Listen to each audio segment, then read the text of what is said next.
d'abord, quelques commentaires et un peu d'analyse macro pour commencer cette édition de la mi-journée de Smart Bourse avec Samy Char, chef économiste de Lombardi, avec nous en visioconférence. Bonjour Samy, merci beaucoup d'être avec nous. Samy, les hausses de taux foudroyantes délivrées par la Réserve fédérale américaine pendant un an ont commencé à mordre. On l'a vu de manière assez spectaculaire dans la sphère financière au cours du mois de mars. On attend de voir désormais des impacts peut-être un peu plus significatifs dans la sphère économique. Samy, à ce sujet, les différents chiffres d'emploi en provenance du marché du travail américain qu'on a eu hier, qu'on aura cet après-midi et encore ce vendredi seront forcément des indicateurs intéressants, j'imagine. Oui, absolument. On a besoin de passer dans cette deuxième phase de l'histoire de désinflation.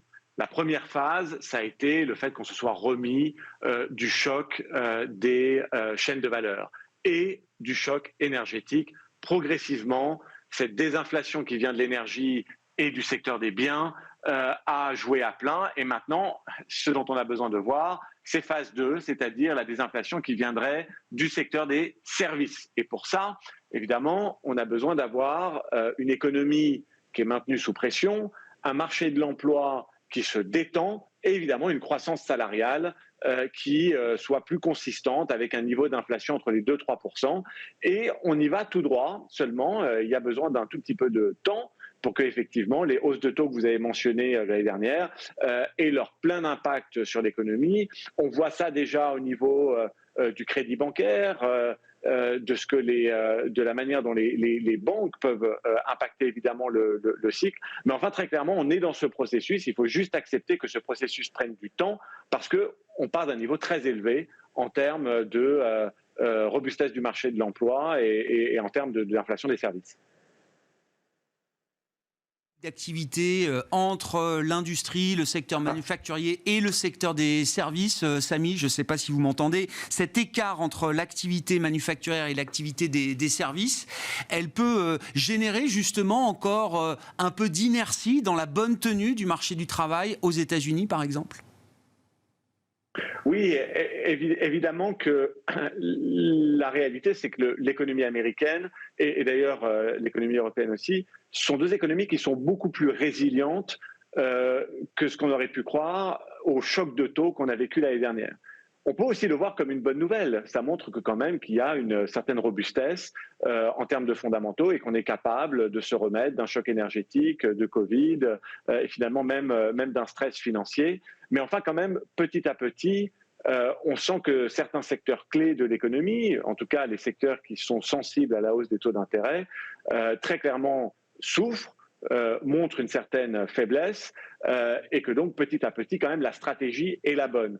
En revanche, c'est sûr que ça peut mettre du temps parce que, comme on l'a dit, les ménages, mais aussi les entreprises montrent une certaine robustesse. Il y a un niveau de chômage qui est bas, il y a un niveau de profit qui est quand même élevé, un niveau de marge également qui est élevé, et tout ça dans un environnement d'excès de réserve, c'est-à-dire que tout le monde a pas mal d'épargne, que ce soit les entreprises, d'ailleurs les banques, mais également les ménages. Et donc, ça met du temps pour que le ralentissement économique et la hausse de taux vraiment atteignent vigoureusement et mordent dans la capacité des agents privés à consommer et à investir. Donc il faut simplement finalement du temps, mais c'est vrai que le comportement des entreprises montre très clairement il va peut-être falloir un peu plus de temps, mais pourquoi est-ce que ce comportement des entreprises est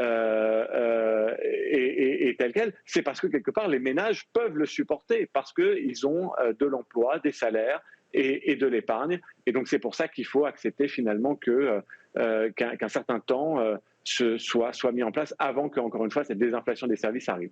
À propos de comportement des entreprises, c'est une partie de la réalité qu'on retrouve de plus en plus dans le discours des banquiers centraux ces derniers temps, Samy.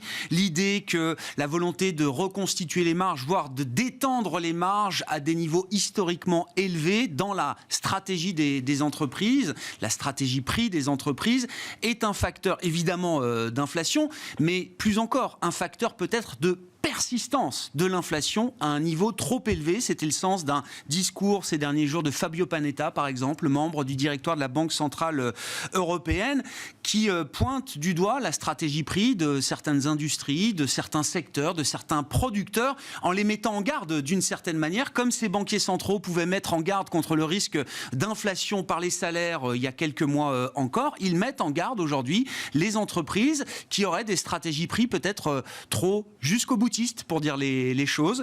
Est-ce que c'est normal à ce stade que ce discours apparaisse à la tête des banques centrales, Samy? Est-ce que c'est un discours du moment? Est-ce que c'est un discours qui est déjà un peu décalé par rapport à une réalité qui nous rattrapera peut-être dans quelques mois? Oui, c'est surtout un discours qu'on a beaucoup entendu aussi outre-Atlantique. Même Biden, le président américain, avait fait référence à ce comportement qui n'aidait pas de la part des entreprises. Et c'est vrai qu'évidemment, elle tire un petit peu parce que elle cherche peut-être un effet de rattrapage, elle cherche à prolonger la capacité à maintenir ses marges. Mais soyons francs, si elles le font, c'est que quelque part, elles ne voient pas la réduction de la consommation, c'est que les ménages sont capables d'encaisser ces hausses de prix, et c'est peut-être ça qui est le plus surprenant. Mais il y a évidemment une limite à ça. Au bout d'un moment, le choc sur le pouvoir d'achat est trop grand, et ces entreprises finiront par jouer le jeu de la compétition et baisser. Mais c'est vrai que ça montre quand même que, mine de rien, les entreprises ont pu passer ces hausses de prix très très confortablement, beaucoup plus confortablement qu'on aurait pu le penser. Maintenant, c'est un tout petit peu facile de leur remettre sur le dos l'épisode d'inflation qu'on est en train de vivre. Cet épisode d'inflation, il a eu d'autres sources, l'énergie évidemment, les chaînes de valeur, et puis quand même un taux de chômage qui était très très bas avec une croissance salariale qui est là. On va dire que ce comportement des entreprises prolonge un peu, mais ceci dit, la désinflation semble quand même inéluctable parce qu'on a un ralentissement économique, les banques centrales sont en train d'appuyer sur le frein et petit à petit, l'emploi va se détendre et les entreprises vont devoir accepter de jouer la compétition des prix. Les prochains meetings de Banque centrale pour la BCE et la Fed sont dans un mois maintenant, Samy. Alors, à la fois, c'est demain et en même temps, ça peut paraître une éternité sur le plan des marchés. Que peut-il se passer d'ici là? Qu'est-ce qui motivera les prochaines décisions de la Fed et de la BCE dans 4 semaines, Samy? Je note que dans le cercle des banques centrales secondaires, on a d'un côté la Banque d'Australie qui a décidé de se mettre en pause. Et de l'autre côté, la Banque de Nouvelle-Zélande, ce matin, qui a surpris avec une hausse de taux à nouveau plus agressive. On reparle de jumbo hike, puisque le marché attendait une hausse de 25 points de base. Et finalement, la Banque centrale de Nouvelle-Zélande a décidé de délivrer une hausse de 50 points de base. Est-ce que c'est à peu près le genre de situation ou de conversation qu'on va retrouver parlant de la Fed et de la BCE dans un mois? Non, j'ai le sentiment quand même que la RBA, donc la Banque d'Australie, est peut-être un peu plus en ligne avec ce qu'on va voir côté américain et européen. Le calcul a clairement changé pour ces banques centrales.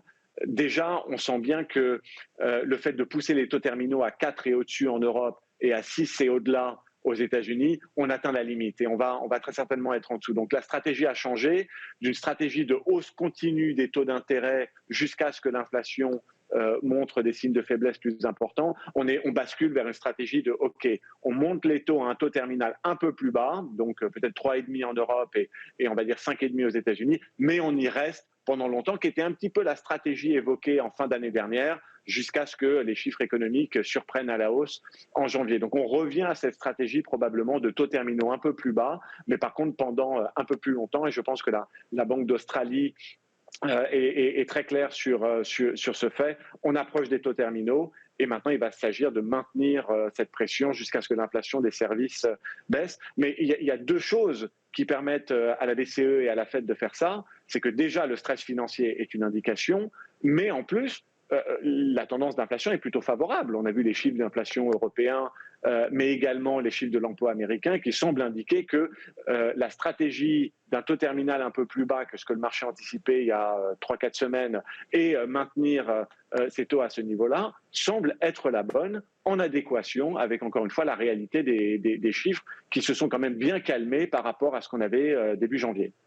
Patience, persistance, vigilance, voilà les mots d'ordre qui animent aujourd'hui les stratégies de Banque Centrale. Merci beaucoup Samy. Samy Charr qui était avec nous en visioconférence, chef économiste de Lombardier IM.